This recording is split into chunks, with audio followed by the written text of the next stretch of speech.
Lorenzo Ramírez, periodista económico. Lorenzo, muy buenos días. ¿Qué tal? Buenos días, José Antonio, ¿cómo estás? Me imagino que estás viendo con atención lo que está sucediendo en Venezuela desde la pasada noche. Una valoración de lo que está sucediendo. Se está diciendo ahora que Edmundo González va a estar en la toma de posesión. ¿Qué puede pasar en ese next step en Venezuela? Bueno, estamos asistiendo lamentablemente, ¿no? Porque hay que decir lamentablemente, a un nuevo episodio de un culebrón venezolano en el que, como siempre ha sucedido ya desde hace muchos años, ¿no? Pues se engaña de forma sistemática a la población dentro y fuera de Venezuela, dentro tanto a los partidarios de Maduro como a los seguidores de unos opositores que uno tras otro pues han fracasado a la hora de acabar con el régimen que impuso Hugo Chávez y que luego ha continuado su heredero Maduro, con la colaboración de las potencias occidentales. Es decir, ese melón tiene que estar abierto ya. Es decir, Maduro está ahí, igual que Chávez se mantuvo en el poder, no en contra de las potencias occidentales, sino con una cierta colaboración, que de cara a la galería pues se le critica, pero que a la hora de la verdad pues hacen jugosos negocios con él, pagando además las correspondientes comisiones con gusto, sobre todo en materia petrolera, ¿no? Solo debemos mirar la balanza comercial del país para darnos cuenta de que, aunque es cierto que China pues ha logrado un mayor peso y ocupa el primer lugar en lo que a compras a Venezuela se refiere, Estados Unidos es quien mantiene su situación de privilegio. Ya no es el segundo, es el número 2, pero en todo caso sigue adquiriendo materias primas, entre las cuales pues destaca ese petróleo de la mano de Chevron, que no olvidemos que el pasado verano, hace pocos meses, pues logró que Maduro prorrogara durante 15 años sus actividades, y en un movimiento además que quiere aprovechar la española Repsol y también de alguna manera la italiana Eni, ¿no? Que vemos que políticamente pues Giorgia Meloni tampoco sería muy partidaria de Maduro, pero también quiere colocar ahí sus propios intereses. Es verdad que estos negocios se hacen con empresas conjuntas de propiedad chavista, pero en todo caso Chevron está muy interesado en seguir y, de hecho, como digo, prorroga. Esta es una de las razones por las que, a pesar de que públicamente Donald Trump también haya respaldado a los líderes de la oposición venezolana, sobre todo en las últimas horas, a Edmundo González y a María Corina Machado, cuando ha tenido la ocasión de reunirse con ellos, ha preferido eludir el encuentro. Esto también es notable. La última vez, precisamente hace un par de días, cuando González realizó una visita a Estados Unidos, fue a ver a Biden a la Casa Blanca, pero se quedó con las ganas de ser recibido por Trump en Florida. Su intención era visitarle y fracasó en su intento de lograr esa foto con el presidente electo, con la cual además se pretendía insuflar ánimos y calentar un poco el ambiente de cara a esa manifestación convocada por María Corina, que es la que ha protagonizado este episodio de secuestro, podríamos decir, bueno, o de detención temporal, no sé cómo denominarlo, secuestro fake, podría decir algunos. Eso es una supuesta detención que, en el caso de que realmente se haya producido, pues no ha sido duradera, pero ha servido a muchos medios de comunicación internacionales para agitar la olla venezolana, que es una olla que puede ser otro de los puntos calientes una vez que Trump tome posesión, en una política hacia el país que puede estar a medio camino entre la mano dura y el pragmatismo, que es lo que ha caracterizado básicamente a todas las administraciones de Estados Unidos respecto a Venezuela. Es verdad que hay analistas que indican que el republicano podría intentar acabar con el régimen de Maduro, pero lo cierto es que esto ya lo intentaron, o al menos los analistas, sus equipos se lo dijeron a Trump durante el primer mandato, en el año 2017-2021. Se comprobó que no estaría fácil. Además hay miembros, 2016-2020, perdón, y además hay miembros de sus equipos que son más proclives en estos momentos a un entendimiento con Caracas, con el foco puesto en la política migratoria y el petróleo, y porque evidentemente está abriendo tantos frentes Trump que no puede también abrir el frente venezolano. Uno de los elementos que se estaban mencionando en los últimos días como determinantes para que Washington pudiera usar la mano dura en lugar del pragmatismo, ya sabes, y todos nuestros amigos también en sus casas, que al final siempre hay luchas de poder incluso entre los propios equipos de gobierno. Hay unos que son más halcones, otros que son más palomas, no solo en tipos de interés, sino también en materia bélica y en materia de política exterior. Y había algunos que querían aprovechar estas manifestaciones y decir, bueno, tras la llegada de Trump al despacho Oval vamos a aplicar mano dura, sobre todo si hay represión en las manifestaciones con violencia y detenciones masivas, incluso de los líderes de la oposición. Por eso no nos debe extrañar que se haya intentado forzar esta situación por parte de la oposición con el episodio de ayer, o que simplemente, tras la detención de la Fuerza de Seguridad del país, de María Corina, pues se dieran cuenta de que estaban picando en el cebo y por eso la liberaran, dejando a todos los que hablan de secuestro pues un poco a los pies de los caballos, sobre todo líderes internacionales que se apresuraron a hacer declaraciones cuando esta señora ya estaba en su casa, ¿no? Durmió en su casa, a tenor de lo que dice su propio partido, está en perfectas condiciones, aunque haya perdido esa carterita azul a la que se refería con la documentación, cartera que, según ha dicho ella en un vídeo, en uno de los vídeos que ha grabado, pues perdió en la manifestación, que no le quitaron. Yo personalmente pienso que es difícil difícil que Trump copie el modelo de gobierno en el exilio que se aplicó con el líder opositor, Juan Guaidó. Es decir, que hay una especie de gobierno paralelo en el exilio. Trump tomó nota, ya ha dicho en más de una ocasión que aquello fue un error, y lo más probable es que, a pesar de los mensajes públicos, pues su administración siga trabajando con Maduro, aunque nunca es descartable un golpe de Estado patrocinado desde Washington. Desde luego antecedentes hay, aunque los últimos han fracasado, sobre todo el realizado a través de ese contratista militar que se llama Silver Corp, en esa operación Gadeon en la que participaron exmilitares venezolanos y que acabó bastante mal, ¿no? Yo, como siempre suelo decir, cuidado con lo que nos muestran en estas operaciones de propaganda. Vivimos en una operación psicológica constante, casi siempre nada es lo que parece, y es posible que se intente forzar algún tipo de actuación parecida a la de ayer para pues ir alimentando esa tesis de que hay que intervenir en Venezuela, una Venezuela que, bueno, pues a pesar, fíjate, ¿no? El propio Maduro también se reunió con Macron cuando empezó toda la crisis energética europea, se daban prácticamente abrazos, y ahora Macron respalda a Edmundo González, pero lo hacen todos con la boca chica, ¿no? Porque finalmente, al final saben que van a tener que negociar y que van a tener que seguir haciendo, llegando a acuerdos con el propio gobierno de Maduro, como los hacían con Chávez, ¿no? Cuando salía Chávez en televisión insultando a George Bush, llamándole burro, ¿no? ¿Te acuerdas? Le llamaba Mr. Donkey, Mr. Danger. Pues al mismo tiempo estaba haciendo negocios petroleros, porque así es como funciona el mundo, José Antonio. Incendios en California, sin duda unos elementos clave también en los últimos días, el desastre que se ha vivido allí y la cantidad de casi 100.000 personas que han tenido que dejar su hogar, 10 muertos, tenemos la cifra esta mañana que ha aumentado, se ha duplicado de la de ayer. ¿Qué es lo que hay que también entender, oculto o entre líneas, alrededor de lo que está sucediendo en California? Bueno, antes dabas un dato en la clave sostenible del día que me parece muy interesante, ¿no? Esas aseguradoras que ya pues no solo van a asumir muchas pérdidas, sino que muchas de ellas dejaron de asegurar en California porque los incendios son recurrentes, y se planteabas al final de esa clave sostenible que había una serie de pérdidas económicas que se producían por las catástrofes naturales. Claro, aquí hay que diferenciar un poco de la pérdida producida directamente por la catástrofe y otra por el agravamiento de esa catástrofe por acción humana, pero no por inacción respecto a la falsa lucha contra el cambio climático, sino por medidas que, con la excusa de luchar contra el cambio climático, están creando el caldo de cultivo para que se produzcan más graves catástrofes naturales. Lo vivimos con la gota fría, con el episodio de la gota fría en España, con la famosa Dana, y también de forma similar ha sucedido aquí, ¿no? La ciudad de Los Ángeles se ha convertido en el infierno en la tierra.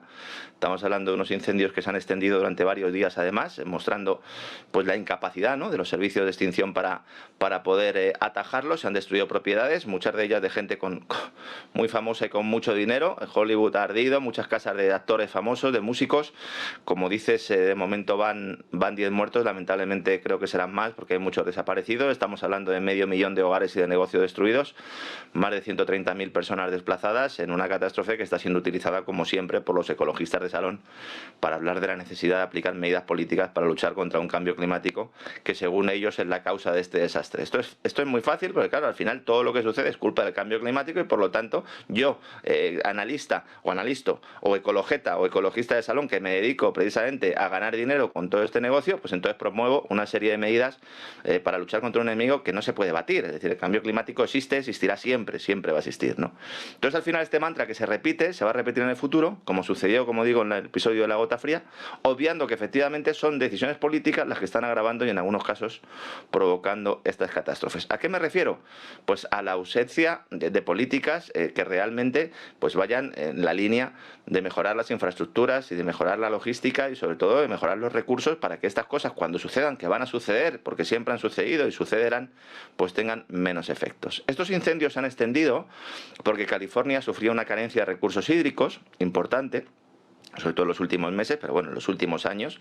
Es un territorio que siempre, ¿no?, evidentemente, ha tenido problemas de sequía, y luego además ha habido unos vientos huracanados que, cuando se han producido los incendios, bueno, pues ha provocado que se extendieran con más rapidez. Esta carencia de recursos hídricos podría haberse mitigado si el gobernador Gavin Newsom, que será recordado como uno de los tipos que ha llevado a California pues, a uno de las peores situaciones de su historia, en el ámbito político, en el ámbito sociológico, en el ámbito económico, pues si este señor no hubiera aprobado medidas legislativas que, con la excusa de preservar la vida silvestre, Restore Nature, decimos en Europa, ¿verdad?, pues han creado el caldo de cultivo para que el fuego se extienda, sobre todo por su negativa, y esto nos recuerda mucho a lo de Teresa Rivera, negativa a firmar la declaración de restauración hidrológica que habría permitido que el agua proveniente, sobre todo del exceso de agua y el deshielo de las nieves del norte pues pudieran haber fluido a muchas partes del estado de California, permitiendo no solo paliar los efectos de la sequía, sino también facilitar las labores de los bomberos, que en estos momentos van a las épocas de incendios y no tienen agua con la que extinguir los fuegos, ¿no? California es un ejemplo claro de cómo estos ecologistas de salón, que no han pisado un terreno rural en su vida,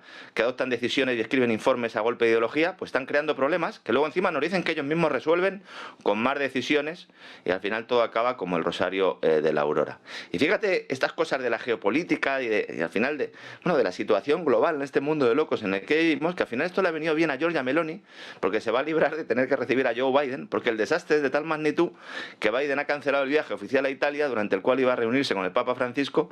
Papa Francisco sí, parece que está a gusto con Joe Biden, Giorgia Meloni no tanto. Recordemos aquellas imágenes famosas de la reunión del G7, que parecía prácticamente su cuidadora en lugar de ser el líder del mundo libre, como dicen algunos. Y bueno, pues al final el gobierno italiano acaba de tejer más relaciones con Donald Trump, en esa visita también de Meloni a Donald Trump, y es evidente que hace buenas migas con una administración que espera también que con su llegada, con la llegada del republicano en la Casa Blanca, pues permita al país transalpino tener un mayor protagonismo tanto en el G7 como en la propia Unión Europea, como estuvimos comentando, si recuerdas, el pasado día, José Antonio.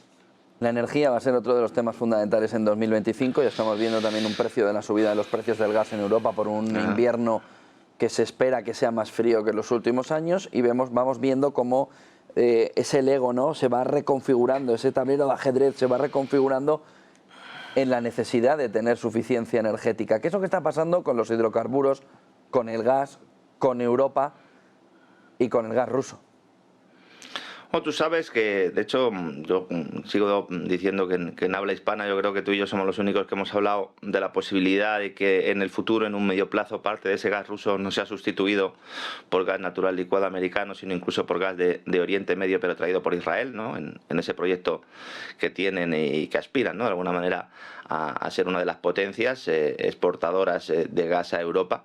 Pero mientras tanto seguimos necesitando el gas ruso. Y además, a pesar del discurso verde, los hidrocarburos siguen siendo el principal componente de la guerra energética global, de este Lego, ¿no?, del que estás hablando tú ahora. Mira, China va a elevar más de un 30% las compras, a la espera de que en algún momento Rusia dirija la producción europea a través del gasoducto Euro-Siberia, el 1 y el 2. Aquí también hay 1 y 2 como en Nord Stream. Mientras compra además China todo el gas que puede. Todo el gas natural licuado que puede lo compra. Estados Unidos va a aumentar la producción con la llegada de Trump, y es indudable que va a ser así. A las empresas de exportación le beneficia notablemente que se incrementen los precios internacionales, lo cual pues explica también que Zelensky haya tomado la decisión, aconsejado por Washington, de cerrar el grifo y que el gas ruso no llegue a Europa a través de Ucrania, porque esto impulsa los precios internacionales y al final acaba beneficiando a los que exportan, que son los norteamericanos, y a los catarís. Nosotros aquí en Europa con el mantra de que hay que reducir las emisiones de CO2, que no reduce nadie, solo las reducimos nosotros, y encima los gobiernos ni siquiera se lo creen. Mira el ejemplo de Noruega, por ejemplo, que acaba de anunciar que las inversiones en petróleo y gas van a alcanzar máximos desde que hay registros. Es decir, Noruega quiere ser potencia, evidentemente tiene una oportunidad también al respecto. Si nos vamos al último informe de la Agencia Internacional de la Energía, el último que está calentito todavía, dicen que el carbón va a volver a romper récords en 2025, pero es que ya rompió récord en 2024 y en 2023 y en 2022. China, a pesar de que es verdad que apuesta mucho por las energías renovables, también sigue aumentando su consumo de carbón, porque su demanda eléctrica, y esto es importante para todos aquellos que siguen pensando que China está a punto del colapso, la demanda eléctrica de China per cápita está creciendo a un ritmo superior a su Producto Interior Bruto. Es decir, esto es un indicador claro, en cambio en Estados Unidos no tanto, ¿eh? Esto es un indicador claro que hay una demanda eléctrica. Es verdad, hay que ser justos, que hay parte de la demanda eléctrica que se explica por la electrificación de servicios que antes usaban combustibles fósiles, ¿no? Todos pensamos en el coche eléctrico, pero hay otros más. Y también por el consumo eléctrico derivado de los centros de datos y de la inteligencia artificial, que esta es otra gran guerra geopolítica, y el que tenga la energía barata también tendrá más posibilidades, y los recursos hídricos tendrán más posibilidades de coger la cabeza o de liderar esta guerra, ¿no? Por detrás de China, India también es el motor de incremento de demanda de carbón. Lo tenemos tenemos claro. Al mismo tiempo, la Unión Europea reduce su consumo un 12%, y eso a pesar de que Alemania sigue quemando carbón. Y vamos a tener un incremento, ¿no?, de ese consumo y de esa producción de carbón, por lo menos, dice la Agencia Internacional de la Energía, hasta el año 2027, con una Australia que se va a convertir en el cuarto productor mundial por delante de Estados Unidos y de Rusia. Así que cuidado con Australia, que Australia también le está vendiendo carbón a los chinos, y ahí vamos a ver en el Pacífico otro componente importante. Y en cuanto al tema del gas, en Europa, con esta adicción al gas ruso, en la versión licuada, nunca los países del viejo continente habían adquirido tanto volumen en su historia. Las importaciones directas recibiendo gas natural ruso de los buques en los puertos europeos se está disparando notablemente. Ha sido quizás una de las noticias que más hemos escuchado, que más hemos visto en los últimos días. ¿Y esto por qué? Bueno, pues la explicación es sencilla y tiene dos componentes fundamentales. El primero es que Estados Unidos y el resto de países productores como Qatar no pueden cumplir sus promesas de sustituir el gas ruso en Europa. No pueden. Es decir, el gas natural licuado, a lo mejor, pero el gas que ya no llega por gasoducto es imposible que se sustituya por gas natural licuado. Por un tema de coste y por un tema directamente logístico. No hay tanto gas. Al menos no se puede exportar. Y la segunda, que la economía del viejo continente, no podemos negar que aplica un racionamiento vía precio y vía destrucción de la demanda por la crisis industrial. Bueno, en España también un racionamiento, porque a la hora de la generación eléctrica hay empresas que se han apuntado a una lista que tiene el gobierno, y para evitar el apagón, pues esas empresas se tienen que desconectar. Hasta en 4 ocasiones se ha realizado ya este proceso en España. Todo ello acompañado por esa destrucción de la de la principal vía de suministro por gasoducto, eso es Nord Stream, que ahora se agudiza con la decisión de Zelensky, pues orientado de alguna manera por sus amos en Londres y Washington, de cerrar ese otro ducto que traía el gas ruso vía Ucrania, ¿no? El problema no es mayor, es decir, el precio no es mayor porque hay menos consumo. Porque hay una alza de precios, evidentemente, que hace que se retraiga la demanda, y luego también por la propia recesión europea. Y también porque en algunas ocasiones las renovables son capaces de tapar el hueco, al menos en lo que a generación eléctrica se refiere. Al menos en España recibimos todavía gas nosotros por ducto por Argelia, tenemos varias plantas de regasificación. En esto sí somos una potencia europea, pero ¿qué va a pasar con esos países del centro de Europa ahora que Kiev cierra el grifo al gas ruso por tubo? ¿Qué va a pasar con ellos? Porque Centro Europa está en una situación crítica. Y fíjate, casualmente, qué gobiernos son los que tienen estos países. Eslovaquia, Hungría, Austria. Austria al menos tendría reservas para un año. ¿A quién perjudica Zelensky con esto, fundamentalmente? Pues a los países cuyos gobiernos no pasan por el aro globalista, no pasan por el aro otanista, no pasan por el aro de Washington. Algunos plantean que cuando Trump llega a la Casa Blanca esto se puede solucionar, incluso algunos sueñan con un restablecimiento de los gasoductos Nord Stream, pero esto no es tan fácil porque hay retos financieros, hay retos económicos, hay retos materiales. ¿Existen otras posibilidades? Sí, se puede volver a poner en servicio el gasoducto Yamal Europe, pero claro, para esto tiene que dar el visto bueno Polonia, y ya vemos que Polonia es una correa, al menos en esta materia, de los intereses norteamericanos, y además están convencidos de que cuanto peor le vaya a Alemania, mejor le va a ir a ellos, algo que yo creo que sigue siendo un error. Y aquí la clave vuelve a ser Turquía, porque Turquía sí tiene potencial para exportar mayores volúmenes de gas a mercados europeos, sobre todo si se aumentan las capacidades de conexión con Grecia y con Bulgaria. Pero claro, ¿de dónde saca el gas Turquía? Pues Turquía saca el gas fundamentalmente de Rusia y de Irán. Turquía recibe actualmente gas natural de Rusia a través de los gasoductos Blue Stream y Turk Stream, de Irán y también de Azerbaiyán. Y Azerbaiyán puede ser una de las vías por las que el gas ruso siga llegando a Europa vía Azerbaiyán, eso sí, con la etiqueta de Azerbaiyán para que nadie piense que es ruso. Vamos a seguirnos haciendo trampas al solitario porque necesitamos ese gas. Y ojo, no cometamos el error de pensar solo en la sustitución del gas para generar energía eléctrica con nuclear, con renovables. No, no. La industria alemana, también la de Reino Unido, la industria química sobre todo, necesita el gas como insumo para sus propios procesos industriales, es decir, no lo pueden sustituir en ningún caso por energía eléctrica. Y el tema del hidrógeno, pues como siempre suelo decir, este sí que está verde, pero verde de verdad, porque no puede ser aplicado de manera industrial y de manera mayoritaria, con lo cual vamos a seguir viendo esa dependencia. Y menos mal, dirá alguno, que Putin no nos ha cortado el gas. Bueno, en algún momento es posible que tenga incentivo para hacerlo, porque todo este gas que está vendiendo a Europa pues lo pueda canalizar a China. Lo que pasa es que esto traería otro problema adicional a Rusia, y es que se pondría completamente en manos de China, y Putin tampoco está muy por la labor, ¿no? Con lo cual vemos aquí como el cuadro al final del Sudoku es más complicado también de lo que parece. A partir de aquí hay otro tema en Europa que empieza a resurgir, no es que sea el centro ahora mismo, pero puede llegar a ser el centro de esa conversación europea, que es el reto, ¿no?, que le está lanzando Ucrania a Hungría. Si no estás cómodo, ya cojo tu sitio, ¿no? Se ofrece para sustituir al país tanto en la OTAN como en la Unión Europea, en un movimiento táctico que sobre todo está sorprendiendo a los húngaros. Sí, está sorprendiendo a los húngaros porque los húngaros pensaban que después de aquel acuerdo al que llegó Orbán con Meloni, ¿recuerdas? Antes de aquella reunión famosa en la que Hungría pues levanta el veto para que se siga mandando dinero a Ucrania y para que se siga mandando armamento, eso sí, a cambio de que se permitiera a Hungría pues salirse del acuerdo. Esto es histórico, no se ha tenido mucho en cuenta, pero es histórico porque es una forma de acabar con la unanimidad por la puerta de atrás, y yo creo que fue inteligente por parte de Orbán hacerlo, porque al final estaba defendiendo los propios intereses de su país, pero desde luego que habría una brecha en la toma de decisiones de la Unión Europea. Y entonces ahora lo que ha hecho Orbán, lo que ha hecho el gobierno de Hungría es criticar precisamente pues ese cierre del gasoducto que pasa por Ucrania y que trae el gas ruso, o que lo traía hasta el 31 de diciembre. ¿Por qué? Porque le afecta especialmente a Hungría. Entonces Hungría pues hace unas declaraciones, el gobierno húngaro criticando a Zelensky, y entonces sale el gobierno de Kiev. Me sale la sonrisa porque al final vemos como hay cierta desesperación y hay ciertos mensajes que ya no se pueden sostener, y dicen, bueno, pues si no estáis contentos, iros de la OTAN, iros de la Unión Europea, iros de la Comunidad de Estados Independientes, no, o acudid a la Comunidad de Estados Independientes, que está en la órbita rusa, y la Organización del Tratado de Seguridad Colectiva, y nosotros pues os sustituimos, ¿no? En respuesta a estas declaraciones, que de alguna manera, pues lo que ha dicho el gobierno húngaro es evidente. La decisión de Zelensky pone en aprietos a la economía europea. Y la pone en aprietos hasta el punto de que durante mucho tiempo se nos dijo, ojo, que en cualquier momento Rusia puede cortar el gas que llega a Europa a través de Ucrania. Pero es que al final quien lo ha hecho, evidentemente, es el gobierno de Kiev, ¿no? Al final es evidente que la economía europea va a sufrir, es evidente que esto genera un problema adicional.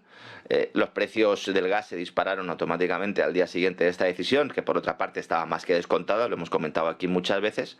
Y luego pues esos países, Hungría, Eslovaquia, también Moldavia, no lo he comentado antes, otro país cuyas elecciones pues han estado también en el punto de mira, porque hay candidatos que no gustan al establishment. Y luego esa región de Transnistria, que es una república moldava autoproclamada, donde tuvieron lugar cortes de calefacción y de agua caliente, y que ya están sufriendo notablemente y que también están bajo la órbita rusa. Parece una medida un poco desesperada, de última hora. Dijimos que íbamos a ir viendo una cierta escalada hasta la toma de posesión de Trump. A pesar de la gravedad de todo esto, ojalá nos quedemos en este tipo de conatos geopolíticos y la cosa no vaya mal, aunque evidentemente las batallas siguen muriendo soldados todos los días, y esperemos que una vez que ya llegue Trump pues se pueda declarar un alto el fuego, y entonces ya en lugar de hablar de muertos y en lugar de hablar de guerra en Ucrania, pues hablemos de lo que se va a producir de ese día después, con esa famosa reconstrucción que, como se siga el modelo de Irak o el que se quiera probar ahora en Siria, puede ser uno de los mayores saqueos institucionales de la historia. José Antonio. Un último tema que quería consultarte, que quería ver contigo, es eso que esta mañana lo hemos contado. Yo ayer ya te leí en Twitter alrededor de esas baterías eléctricas. ¿A quién le vamos a comprar las baterías después de que China nos haya dicho keep calm, ¿no? Pie en pared, aquí no queremos que volváis a comprarnos nada? Es decir, ¿y ahora qué? Todo el proyecto de baterías, Northvolt, entre otros, ya en bancarrota o en una situación complicada, ¿sí?, ¿no? ¿Qué va a pasar ahora? Tenemos empresas europeas que eran la gran esperanza, y bueno, esta que acabas de mencionar está a punto de presentar el concurso de acreedores. Nos hemos fijado mucho, sobre todo en España, con la posible represalia china, cuando Europa le ha puesto aranceles a los vehículos chinos, cuando se inicia otra vez una guerra comercial. También Europa impulsada por un Donald Trump, al que le quieren hacer un guiño, como diciendo, mira, si nosotros también vamos a seguir una política similar. Y aquí pues en España nos hemos focalizado, como digo, sobre todo en temas alimentarios, que es quizás esas exportaciones a China las que más nos interesan. Claro, no solo tenemos el tema de venderle nosotros a ellos, sino que les compramos, ¿no? Yo lo llevo diciendo desde hace mucho tiempo, la transición ecológica, la denominada transición ecológica hacia una economía con menos emisiones, hacia una economía más sostenible, dicen los burócratas, hacia una economía en la cual pues haya menos coches de combustión y más coches eléctricos, pasa por un acuerdo con el gobierno chino. Entonces, si tú te enfrentas con el gobierno chino, pues al final el gobierno chino dice, oiga, pues yo voy a tomar medidas. ¿Y qué ha hecho China? Pues ha lanzado una directiva a su fabricante de automóviles con interés en Europa, donde les pide que detengan todas sus inversiones en el viejo continente a la espera de acontecimientos. Aquí hay dos países fundamentales que se ven afectados. Uno es España, fundamental, donde hay pues proyectos en marcha con empresas chinas. Hungría, también, porque Hungría tiene acuerdos con empresas chinas, veremos si Hungría respeta estos acuerdos. Y luego Italia, que aunque le cerró la puerta a la famosa franja de ruta china, pues también tiene acuerdos con algunas empresas, y aunque las empresas chinas, bueno, pues han preferido mirar otros países, otros objetivos, al final Italia es puerto importante y ahí también hay algunas inversiones en marcha. Estamos hablando de grandes compañías que además están vendiendo muchos coches en Europa, ¿no? MG es una de las más claras, luego tenemos BYD, otra, Dongfeng, que estaban además madurando la posibilidad de construir bastantes plantas en territorio europeo, como digo, algunas de ellas en España. Todo esto ahora se mantiene en el aire. Esta misma semana el gobierno chino da un paso más allá y prohíbe la exportación y venta de determinadas materias primas necesarias para construir baterías. Y ya no solo no te vendo yo las baterías, sino no te vendo el material para que las construyas, como el litio y el galio. Mañana pueden decir, tampoco te voy a vender el material para que produzca los paneles solares, ni te voy a vender yo los paneles solares, y entonces se acaba la industria fotovoltaica en Europa. Porque esto a lo mejor la gente no lo sabe. Los paneles fotovoltaicos son chinos. Entonces, si los paneles fotovoltaicos son chinos, si las baterías son chinas, si los insumos que se necesitan para construir paneles y baterías son chinas, pues entonces no podemos poner barreras arancelarias y no podemos entrar en una guerra comercial con China si queremos ir a esa transición ecológica. Es que China tiene los derechos de explotación del 70% de los materiales críticos necesarios para fabricar baterías. El tema de Northvolt que acabas de comentar, esto era la joya de la corona de la electrificación europea. Una planta en Suecia, que han parado la producción porque no tienen carga de trabajo, porque utilizaba maquinaria china que además daba averías constantes y en muchos casos tenían que manejarla chinos porque las instrucciones estaban en chino, es decir, no estaban traducidas al inglés, ¿no? Estas cosas pasan, en el ejército también pasa. Hay veces que nos venden los americanos algún tipo de armamento, solo vienen las instrucciones en inglés y algún militar las pasa canutas para poder manejarlo. Y luego, respecto al tema de los derechos de explotación, no solo tiene estas mayores reservas de materiales del mundo, sino que lleva una ventaja competitiva de una década en el procesamiento y en la tecnología para la producción de baterías. Entonces, si controlas los dos vectores más importantes, que es tecnología y materias primas, y no estás dispuesto a ceder ninguno de los dos, pues tienes un problema. Al mismo tiempo, el Pentágono empieza a meter empresas que se dedican a invertir en baterías, en concreto en España, como la empresa KTL, que son empresas chinas, los mete en la lista negra por decir que son empresas militares. Y acaban de ser vetados en la última lista negra. Dice Washington que en realidad es una compañía militar. También lo mismo con COSCO Shipping, que controla buena parte de los puertos de Valencia y de Bilbao, los puertos secos de Madrid y Zaragoza, y que además tienen muchos intereses en el puerto de Hamburgo, con aquella polémica, recordarás, de Olaf Scholz, que cuando era alcalde de Hamburgo le abrió las puertas a los chinos. Entonces, aunque estas sanciones también en principio solo afectan a los contratos con Estados Unidos, es cuestión de tiempo que se puedan extender a otros países OTAN. Entonces, ¿qué va a hacer España y qué van a hacer el resto de países europeos? Hay especialistas, sobre todo interesados, que dicen que este bloqueo a las baterías chinas no es un problema, incluso que es una oportunidad para potenciar el hidrógeno. Pero eso tampoco es así. El consejero delegado de Volkswagen, hace 3 meses, declaraba públicamente que el uso del hidrógeno como alternativa a la tecnología eléctrica de baterías es una quimera, por una cuestión elemental que hemos citado aquí muchas veces, pero no es lo mismo que lo diga Lorenzo Ramírez y Bizner a que lo diga el consejero delegado de Volkswagen. Cuando tú separas el hidrógeno del oxígeno, se pierde el 45% de la energía. Si además eso lo quieres hacer con energía eléctrica, pues tienes un problema, sobre todo si esa energía eléctrica tiene que ser renovable. Y luego, esto decía el CEO de Volkswagen, se pierde otro 40% al convertirlo en combustible o en hidrógeno líquido. Mientras que en el caso de las baterías de vehículos solo se desperdicia un 10% y el 90% restante se aprovecha para impulsar el vehículo. Es verdad que el hidrógeno puede tener futuro para almacenar energía y para otras aplicaciones, pero no para los automóviles, ni siquiera en el segmento premium. De hecho, los únicos países que están impulsando esto son Corea del Sur y Japón por intereses nacionales de economía dirigida absoluta. Por lo tanto, como hemos expuesto aquí tantas veces, no se puede sorber y soplar al mismo tiempo. Si se quiere potenciar el coche eléctrico, hay que llegar a acuerdos con China, no imponerles aranceles y levantar las barreras comerciales. Y si lo que se pretende es anteponer la guerra comercial al desarrollo del vehículo eléctrico, perjudicando a los conductores, perjudicando a los ciudadanos, entonces lo que se debería es dejar de demonizar al coche de combustión.